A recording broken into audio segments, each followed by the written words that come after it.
We begin tonight with a Valley News Live exclusive one-on-one interview. For the first time, we hear from the mom of a former NDSU student found dead in a Fargo garage.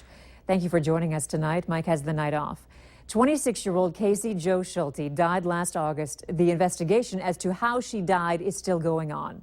Her mom says she was the victim of opiate overprescribing that led her down a path of destruction.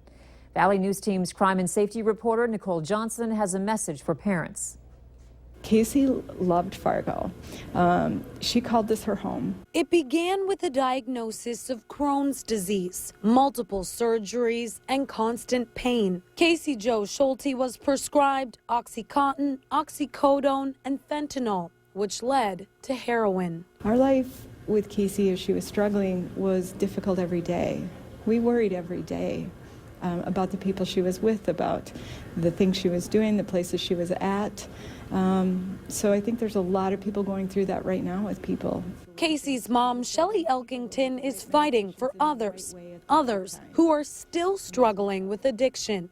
While it may be too late for Casey, Shelly says it's not too late to save others. I feel like I was one of those parents that had their head in the sand because I carry my own level of guilt and what responsibility I had. I was her mom. I followed her through her medical issues very closely.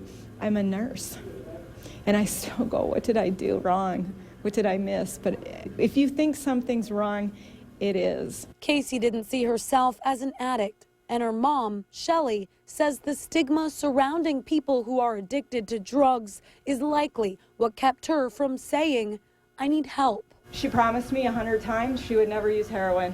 Guilt and pain is turning into advocacy, starting in Moorhead, helping to change laws, guidelines, and get more funding. It's no solace for someone like Shelly right now after the fact, but the fact that actual people who have had this happen to them have made a difference. Hoping to save even one life. If you knew Casey, this wouldn't surprise you at all.